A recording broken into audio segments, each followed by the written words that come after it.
Olá, queridos, a paz do nosso Senhor e Salvador Jesus Cristo. Eu sou o pastor Marcos Rodrigues e eu estou passando por aqui com uma grande novidade aos inscritos aqui do nosso canal. A partir dessa semana nós vamos começar comentando as lições bíblicas da escola dominical da revista CPAD. E o nosso propósito é ajudar os professores da classe dos adultos com subsídios teológicos. Eu quero apresentar a vocês a lição do novo trimestre, a revista do novo trimestre, que é o Deus que governa o mundo e cuida da família. Serão 13 lições onde nós vamos estudar durante esse trimestre. E o nosso propósito aqui é deixar um comentário rápido, tocando em todos os pontos, tópicos e subtópicos. Eu já quero deixar um conselho aqui a todos os professores que quando vocês forem ministrar a aula, não gaste muito tempo na introdução. A introdução que ela seja no máximo de 5 a 10 minutos, porque existem professores que gastam meia hora ou até mais na introdução e depois atropelam os tópicos e subtópicos. Então, o nosso intuito é tocar em todos os pontos para que a gente possa extrair o máximo de aprendizado de cada tópico e subtópico. Como eu disse, eu sou o pastor Marcos Rodrigues e já pastoreio igreja há mais de 20 anos. Eu comecei a pastorear em 2001 e até hoje, graças a Deus, o Senhor tem nos direcionado e nos abençoado cuidando da igreja do Senhor. E nasceu no nosso coração o desejo de comentar as lições da CPAD. Pois bem, o tema da lição de hoje, que está com a data do dia 7 de julho, são duas importantes mulheres na história de um povo. Nós vamos descobrir quem são essas duas importantes mulheres. O texto áureo que o escritor escolheu, lembrando que a revista ela é comentada pelo pastor Silas Queiroz, né? Ele é o pastor comentarista das lições. E a primeira lição vai falar de duas mulheres muito importantes. Quem são essas duas mulheres? O texto áureo está em Ruth, capítulo 4, versículo 14, que diz: Então as mulheres disseram a Noemi: Bendito seja o Senhor, quem não deixou hoje de te dar remidor, e seja o seu nome afamado em Israel. Verdade prática. Conhecidas ou anônimas, muitas mulheres foram fundamentais no plano divino da redenção da humanidade. Nós vamos ler a introdução e fazer alguns comentários e depois tocar nos tópicos e subtópicos de maneira alternada. Queridos irmãos, a introdução está da seguinte maneira: Ruth e Esther são os dois livros da Bíblia que levam o nome de mulheres. Registram duas das mais belas e extraordinárias e dramáticas histórias sagradas. A primeira ocorrida em Moabe e a outra em Belém, no período dos juízes, que durou aproximadamente de 1375 a 1050 a.C. A segunda ocorre na Pérsia, depois do cativeiro babilônico, entre 483 e 473 a.C. Ruth e Esther viveram em épocas circunstanciais e contextos muito diferentes, mas expressaram as mesmas virtudes espirituais e morais: fé, convicção, humildade, coragem, obediente e simplicidade, pureza, abnegação, temor a Deus e disposição de servir. Essas duas mulheres foram fundamentais para a preservação do povo judeu, a descendência piedosa de Abraão. Suas vidas continuaram sendo fontes de profunda inspiração para todos os que desejam agradar a Deus e viver para a sua glória. O que a gente pode já começar com essa introdução? Falar a importância das mulheres. Observe que o escritor vai começar falando de duas mulheres importantes na Bíblia. Uma é Ruth e a outra é Esther. E o que acontece na vida de Ruth é um contexto totalmente diferente do que acontece na vida de Esther. E tem uma distância dos acontecimentos de mais ou menos 500 anos. E depois nós vamos descobrir que existem muitas mulheres que no anonimato fizeram grandes coisas e os seus nomes não aparecem na Bíblia, mas mesmo assim fizeram feitos que mudaram o rumo da história. A primeira coisa que a gente pode tirar na introdução aqui é: continue tendo disposição de servir. Não importa se o seu nome vai ter destaque ou não, tenha a disposição em servir. Eu acredito que foi muito importante começar falando das mulheres, porque o ministério feminino ele é importante também dentro da Sagrada Escritura. A Bíblia ela nos fala que a primeira profecia ela foi entregue a uma mulher, a Eva, Gênesis 3,15. E quando Jesus ressuscita, a primeira pessoa que vê Jesus também é uma mulher. Mas o fato é que nessa introdução nós vamos entender algo muito importante, porque através de Ruth, que é a primeira mulher que nós vamos falar, ela foi colocada dentro da genealogia do Messias. E para que serve a genealogia? Para saber de onde nós viemos. Talvez você olhe aquelas extensas listas genealógicas e não entende para que serve. Vamos fazer um exercício simples. Você lembra o nome do seu avô? O nome do seu bisavô? Você lembra o nome do seu tetravô? Já ficou complicado. Então a genealogia é para saber a sua linhagem e da onde a gente viria.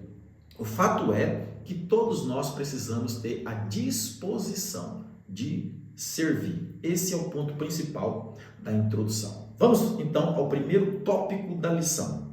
Ruth, uma mulher importante para a linhagem de Davi.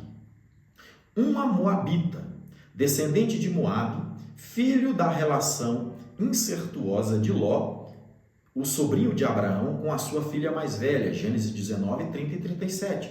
Os moabitas eram um povo pagão hostil a Israel, desde os dias do rei Balaque, Números 22, do verso 1 ao 6, Deuteronômio 23, 3 e 4, Juízes 11 e 17. Habitavam ao leste do Mar Morto, atual Jordânia, e eram dados à idolatria e à imoralidade sexual, Números 25, 1 e 2, Apocalipse 2 e 14. Pertencendo a este povo, era de tudo improvável que Ruth fizesse parte da linhagem de Davi, família da qual viria o Messias, o Salvador do mundo, Gênesis 49, 8 a 10, Isaías 11, 1 a 10, Miqueias 5 e 2, Apocalipse 5 e 5. Mas os caminhos de Deus são mais altos que os nossos e estão muito acima da nossa compreensão, Isaías 55, 8 e 9, Romanos 11, 33. Ele é soberano, Jó 42 e 2, faz do improvável provável e do impossível possível, quando cremos nele e tememos e obedecemos sem impor-lhe qualquer condição. Gênesis 18, 14 ao 16, Hebreus 11, 8 a 11. O que a gente vai tirar desse primeiro tópico e nesse primeiro subtópico? Quem era Ruth? Ruth era uma moabita, descendente de Ló. E todos nós sabemos que Moabe era uma terra amaldiçoada.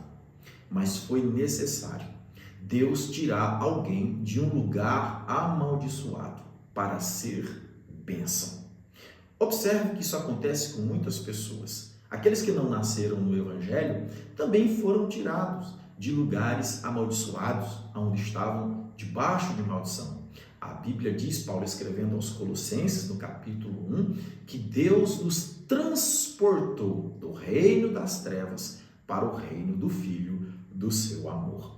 Então, meu querido irmão, minha querida irmã, a história de Ruth não é muito diferente da nossa. Deus também nos tirou de um lugar onde nós não servíamos a Deus. Deus nos tirou das trevas para a sua maravilhosa maravilhosa luz. E o que a gente aprende aqui? Quando o escritor diz, Deus faz do improvável provável, do impossível possível. Deus usa quem quer, na hora que Ele quer e do jeito que Ele quer. Outra coisa que a gente pode comentar aqui é que Deus não nos chama baseado no que nós somos. Deus nos chama baseado no que nós vamos se tornar. Glória a Deus. Aleluia. O segundo subtópico fala a família belemita. A história de Ruth muda a partir do seu ingresso em uma piedosa família de Belém, de Judá, que peregrinava nos campos de Moabe por causa da fome que assolava a terra em Israel. Ruth 1:1 eram Elimeleque, sua mulher Noemi, seus filhos Malom e Quilion. Depois de algum tempo na terra dos Moabitas, Elimeleque morre, ficando Noemi na companhia dos seus 2 filhos, Ruth 1, 2 e 3. Ruth se casou com Malom, o mais velho, Ruth 4:10. Ao final de quase 10 anos, também Malom e o seu irmão Quilion morreram. Viúva e sem filhos, Noemi decide voltar a Belém, motivada pela notícia de que a fome havia cessado em sua terra, embora pudesse permanecer em Moabe. Como decidiu Orfa, viúva de Quilion, Ruth escolhe ir com sua sogra Noemi, declarando sua fé no Deus de Israel. O que a gente pode tirar deste segundo subtópico? Nós precisamos entender que quando houve rumores que ia ter fome em Belém, que é a terra do pão, Elimeleque pegou sua família e desceu e foi habitar em Moabe. Mas nós não vemos em nenhum momento Deus mandando Elimeleque sair do lugar. Muitas das vezes nós colhemos algumas coisas por causa das nossas decisões precipitadas. Se Deus não falou, não saia, não vá, não faça. Por mais que a situação que você esteja enfrentando seja difícil, espere Deus te direcionar. Chegando lá, nós conhecemos a história. Elimeleque morre, os seus filhos morrem, e aí fica Noemi viúva, sem poder ter mais filhos para dar às suas noras. Noemi, então, resolve voltar. Aqui é um ponto interessante, porque ela decidiu voltar. E há uma frase que diz, decisões decidem destinos. Você lembra do ladrão que estava do lado de Jesus? Ele disse, Senhor, lembra-te de mim quando entrares no teu reino. O ladrão sabia que ele não podia mudar o seu passado, mas ele podia mudar o seu futuro. Então ele tomou uma decisão no presente. Ele disse, Senhor, lembra-te de mim quando entrares no teu reino. Então a decisão que tomamos hoje pode decidir o nosso futuro. Decida de acordo com a vontade de Deus. Noemi então decide voltar e ela libera as suas noras, que é Orfa e Ruth.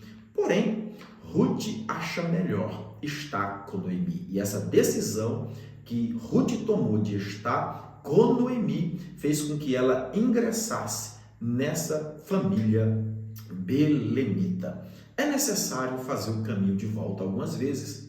É necessário voltar. É necessário recomeçar. Recomeçar não é fácil, mas não é impossível. Se aconteceu algo com você, você saiu fora da vontade do Senhor, você saiu fora do propósito do Senhor, ainda é tempo de você retornar a Belém, a casa do pão, ainda é tempo de você retornar ao propósito original. Então, quando você ouvir e assistir essa pré-aula, você possa sentir tocado por Deus e voltar para o propósito. Se você continua no propósito, continue firme, não saia do propósito. Quando a gente fala em voltar, a gente lembra do filho pródigo, que depois que perdeu tudo, resolveu e decidiu voltar para a casa do pai. Mas outro ponto interessante é que a atitude de Noemi de voltar e o consenso do acordo de Ruth com a sua sogra, isso não quer dizer que as coisas foram fáceis. Porque quando elas chegaram em Belém de Judá, foram morar de favor e trabalhar nos campos colhendo rabiscos. Existe um processo. Por mais que a gente resolva voltar ao propósito, existe um processo que precisa ser passado por ele, um processo onde todos nós precisamos experimentá-lo para voltar ao propósito. Subtópico de número 3, o matrimônio e maternidade. Vai falar do casamento de Ruth com Boaz e a maternidade quando ela gerou Obed, que foi o pai de Jessé, que automaticamente é avô do rei Davi. Pois bem, esta síntese biográfica tem seu ápice em Belém, com dois eventos que foram fundamentais para que o propósito de Deus se cumprisse na vida dessa moabita, apegada à sua sogra e sempre disposta a obedecê-la e servi-la. Ruth alcançou o favor de Deus de Israel. Meu irmão, como é bom saber que a gente tem o favor de Deus conosco. E como é bom sentir o favor de Deus sobre a nossa casa. Eu declaro nesta manhã que o favor de Deus vai alcançar a sua vida, o favor de Deus vai alcançar a sua casa, o favor de Deus vai alcançar a sua família. Você crê nisso? Pode dizer um amém aí do outro lado? Graças a Deus. Sobre cuja as asas te viestes abrigar, Ruth 2,12. O casamento com Boaz, parente de Elimeleque, e o nascimento do seu filho Obed, que o significado em hebraico é servo, fazem de Ruth uma ascendente direta de Davi, de quem foi bisavó. E é integrante da genealogia de Jesus, Ruth 4:1 ao 22, Mateus 1:5, 17, Lucas 3:32. Honrar o casamento e a geração de filhos traz a bênção de Deus para muitas gerações. Observe que através de Ruth veio a genealogia do Messias. Gerar filhos é uma bênção, embora estamos passando por um período em que muitos que casam não querem ter filhos, outros no máximo um. Mas eu quero aqui declarar a você que filhos são herança do Senhor. E faça o seguinte, a partir do momento da concepção que você gerar um filho, comece a declarar sobre a vida dele. Comece a declarar bênção sobre a vida do seu filho. Porque o papel dos pais, além de educar, além de incentivar, é trazer o reino de Deus para a vida dos nossos filhos. Eu sou pai de 4 filhos e eu tenho orado, tenho ensinado e tenho pedido a Deus que venha o reino dele sobre a vida dos meus filhos. Tá certo? Fechamos então o primeiro tópico, nós vamos agora para o segundo tópico. O segundo tópico, nós vamos falar de Esther. Esther, a mulher que agiu para a sobrevivência dos judeus. Observe que uma agiu para gerar ou dar continuidade a essa descendência. A outra, ela agiu para preservar a sobrevivência dessa genealogia. Vamos lá? Subtópico do número 1, de Belém para Susã.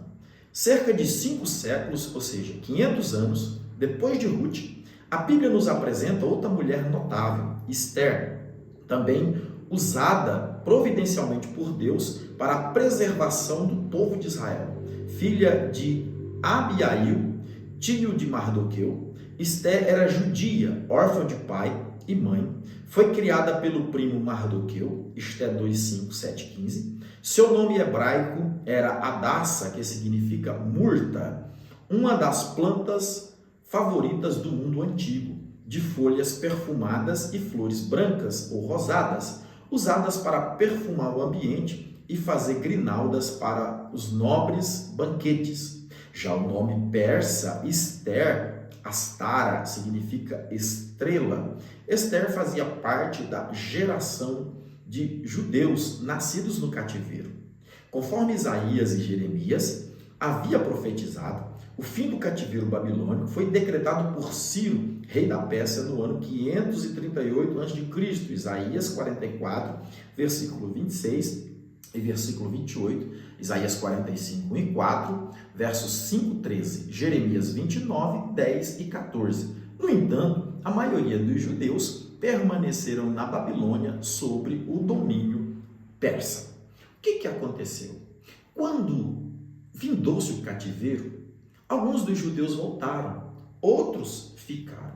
O caso de Esther, ela ficou. Só que Esther, ela tinha tudo para dar errado. Observe a história de Esther. Ela cresceu com um estigma, com marcas. Ela perdeu os pais, ela foi criada por um primo e tinha tudo para dar errado. Mas foi de lá que Deus a usou para preservar a genealogia ou a descendência dos judeus. O que eu tiro de lição aqui? Às vezes eu estou falando com pessoas que tinham tudo para dar errado, mas Jesus se encontrou com você no caminho e hoje você é uma bênção nas mãos do Senhor. Uma bênção para a sua casa, uma bênção para a sua família, uma bênção para os seus vizinhos, uma bênção para a igreja que você congrega, uma bênção para o local onde você trabalha, uma bênção para o seu colégio, enfim, você é uma bênção abundante. Glória a Deus por isso. Então, o que a gente pode tirar desse primeiro subtópico? Nós aprendemos aqui que quando Deus usou uma mulher para gerar, que foi a Ruth, Deus agora está usando uma outra mulher para agir com a sobrevivência dos judeus. Então, nós podemos fazer uma aplicação rápida. Dentro da igreja existem duas pessoas. Existem aqueles que geram e aqueles que cuidam. Então, o que a gente pode aplicar? Se você é uma pessoa que gera, você vai ganhar almas e precisa das pessoas que cuidam. Porque tem pessoas que geram, mas não cuidam. E tem pessoas que cuidam, mas não geram. Então, a gente precisa juntar o útil ao agradável. Que possam se juntar os que geram e os que cuidam e trabalhar juntos no propósito do grande reino de Deus. Subtópico de número 2, de órfã a rainha. Suzã era a capital do novo império, Esté 1 e 2.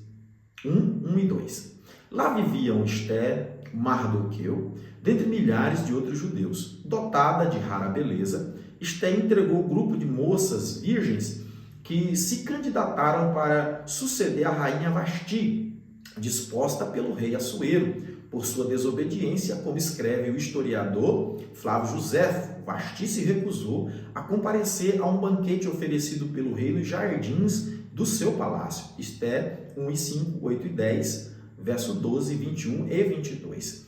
Em um inequívoco ato de providência divina, Esté se tornou rainha em seu lugar. Esté 2, 16 e 17.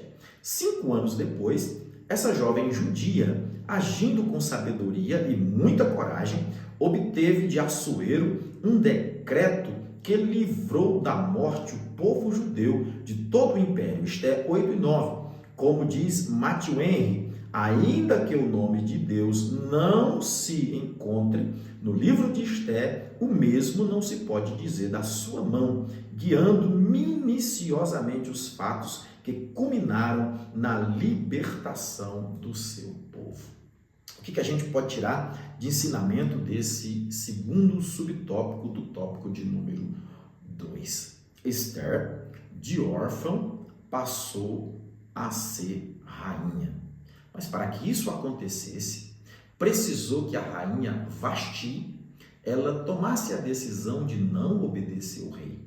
E não obedecendo o rei automaticamente, seguindo conselhos dos seus príncipes, ele a retira do trono, retira a coroa da sua cabeça e imediatamente ele começa a fazer uma escolha para quem seria a sua nova rainha. O que podemos tirar de lição desse subtópico aqui? Não existe ninguém insubstituível.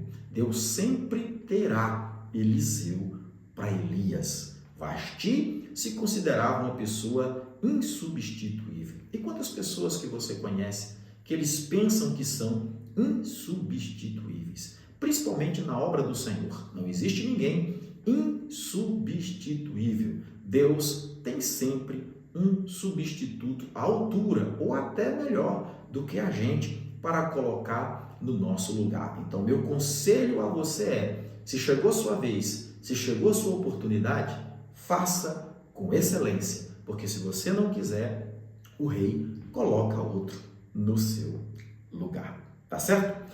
Subtópico de número 3, no campo ou no palácio. Assim como Ruth, Esther é um exemplo inspirativo de quanto valem a fidelidade e confiança em Deus. Seja qual for o contexto em que vivamos, os princípios divinos são absolutos e imutáveis, suficientes para orientar a nossa conduta em qualquer tempo e lugar. Salmo 19, 7, versículo 9, 119, 89 e 91. O que a gente pode tirar desse terceiro subtópico? Seja fiel a Deus. Não importa o lugar e não importa a ocasião. Ele fez um paradoxo. No campo, que é Ruth, e no palácio, que é Esther. Olhando a história de Israel, quando eles foram para o cativeiro, nós observamos que Deus deixou um profeta em cada lugar. Deus deixou o profeta Jeremias com os mais pobres, Deus deixou o profeta Ezequiel junto ao rio Quebar e Deus deixou Daniel sendo profeta no palácio. Ou seja, talvez você nunca chegará a ser um profeta do palácio. O seu lugar de profetizar é no rio. Seja fiel. Às vezes você pode não ser o profeta do rio. O seu lugar de profetizar é com os mais pobres. Mas seja fiel aonde você está. Seja no campo ou no palácio. Seja fiel a Deus em qualquer ocasião. Se esse ensinamento está sendo bênção para você, eu gostaria de pedir a você que deixe aqui o seu comentário, deixe aqui o seu like e você pode compartilhar também esse vídeo para que esse vídeo possa alcançar mais pessoas para terem subsídios para ensinar na escola bíblica dominical. Ponto 3. Mulheres de Deus como protagonistas da história. Subtópico de número 1. O protagonismo feminino. A liderança masculina instituída por Deus, Gênesis 1, 26, Efésios capítulo 5, verso 22 e 23, não anula o propósito divino com a mulher, nem lhe retira a possibilidade de, em muitas circunstâncias, ser protagonista da história. Isso não implica, todavia, na necessidade de confundir ou inverter os papéis entre homens e mulheres. Os exemplos de Ruth e Esther são eloquentes neste sentido. Não foi a altivez, mas a humildade, a submissão e a obediência que tornaram tão relevante a vida dessas mulheres. O que a gente precisa pontuar aqui? Existe um ministério feminino que Deus usa? Existe. Porém, consagração ao pastorado, ela é uma liderança instituída por Deus aos homens. Tá certo? Mas isso não anula o propósito de Deus em usar as mulheres. Nós estamos vivendo em um tempo que a palavra que está em foco é empoderamento. E o pessoal usa muito empoderamento feminino. Mas o empoderamento feminino não é para ela confundir o papel de estar no lugar do homem. Deus empodera as mulheres para auxiliar os homens na sua tarefa. E toda mulher empoderada por Deus, ela sabe cumprir o propósito que Deus tem para a sua vida, assim como Ruth e Esther, que além de empoderadas, não teve altivez, mas tiveram humildade e submissão e obediência a Deus e se tornaram mulheres relevantes. Subtópico de número 2, cumprindo os papéis. Noemi dá testemunho de Ruth, que cumpriu bem a função de esposa, Ruth 1 e 8. Seu extraordinário relacionamento com a sua sogra não nos permite outra conclusão. Ambas eram mulheres sábias que conheciam bem os seus papéis, Ruth 1, 11 e 13, o que é fundamental para uma boa convivência em família, inclusive entre nora e sogra, Provérbios 14, versículo de número 1. Então, isso é de suma importância nos dias de hoje, saber qual é o nosso papel e se estamos cumprindo o nosso papel. Se você é pai, seja pai, marido, esposo. Se você é mãe, seja mãe, esposa, dona de casa, mulher de Deus. Se você é sogra, seja sogra, sogra, mulher de Deus, mãe, cuidadora. Não podemos inverter os papéis, porque tem sogra que muitas das vezes age de uma forma errada e às vezes causa conflito no relacionamento de um casal. E existem muitas mulheres que também às vezes não sabem o seu papel e começa a causar conflito com a sua própria sogra. Observe que aqui era um exemplo muito bem aonde nora e sogra se davam muito bem. Que você se dê bem com a sua sogra, com o seu sogro, que você se dê bem com o seu genro e com as suas noras. Saiba se colocar bem no seu papel. Subtópico de número 3, já estamos indo para o final. A educação familiar. Não foi apenas a beleza de Esté que lhe fez ser escolhida rainha, mas também a sua humildade, seu bom comportamento no palácio, Esté 2, 15 e 17. Apesar de órfã, Esté havia recebido uma boa educação de Mardoqueu, a quem devotava obediência e profundo respeito. Esté 2 e 10, 4, 1 e 4. E é no lar que somos forjados para os grandes desafios da vida. Provérbios 29, 15, 17, 30 e versículo 17. O que a gente tira de ensinamento nesse terceiro subtópico? Não adianta ter o chamado, você precisa também ser educado. No caso de Esté, ela tinha uma boa beleza, mas também tinha uma boa educação e um bom comportamento. E o escritor ainda vai nos alertar. É no nosso lar que somos forjados. Olha aqui. É no nosso lar, é no lar que somos forjados para os grandes desafios da vida. Então, é dentro de casa que nós forjamos os nossos filhos para enfrentar a vida. Tá certo? Há uma frase no mundo que diz: a vida é dura para quem é mole. Então, querido irmão, querida irmã, que nós possamos forjar os nossos filhos, que nós possamos forjar eles para que eles possam enfrentar a vida com um bom comportamento, uma boa educação, tendo respeito não só dos de dentro de casa, mas os que estão de fora também. Vamos para a conclusão? Conclusão. Deus continua usando mulheres para cumprir os seus propósitos. Alguns se tornam conhecidas e têm os seus nomes registrados na história, como Ruth e Esté. Outras, como a mulher de Noé, vivem a vida toda no anonimato. Gênesis 6 e 10, 18, 7, 7, 13, 8, 15 e 16. Mas nem por isso deixaram de ser importantes. O que seria do patriarca sem uma companheira fiel ao seu lado, enquanto cumpria a missão divina que recebera?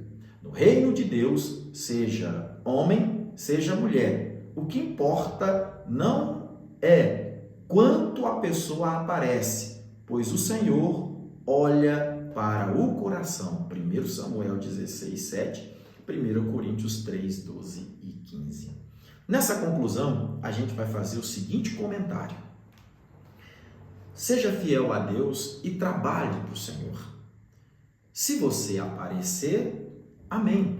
Se você está no anonimato, continue fazendo. Isso não vai desmerecer você. Por quê? Porque o nosso galardão está na mão do Senhor. Nisso a gente pode fazer aqui uma singela aplicação. Você já percebeu que tem esposas de pastores que elas são mais atuantes? Elas estão na frente, elas fazem, elas organizam, elas lideram, elas pregam, elas coordenam. E já existe esposas de pastores que elas são mais quietinhas, no lugarzinho delas, não pregam, não lideram, não aparecem muito. Mas isso não quer dizer que elas não estão fazendo um importante papel de auxiliar o seu esposo na árdua tarefa que é conduzir o rebanho do Senhor e fazer a obra de Deus. Então, estou falando com as mulheres agora. Se você faz e o seu nome está em evidência e o seu nome aparece, glória a Deus por isso. Mas se você faz, seu nome não está em evidência e você continua no anonimato, não desanime. Continue fazendo, porque o Senhor saberá recompensar o seu trabalho. Bom, essa foi a nossa primeira lição, nosso primeiro comentário. Semana que vem nós vamos já ter a segunda lição, que é o livro de Ruth. E eu espero vocês aqui para nos acompanhar nos comentários da revista Lições Bíblicas da CPAD. Deus abençoe você e tenha uma boa aula no domingo.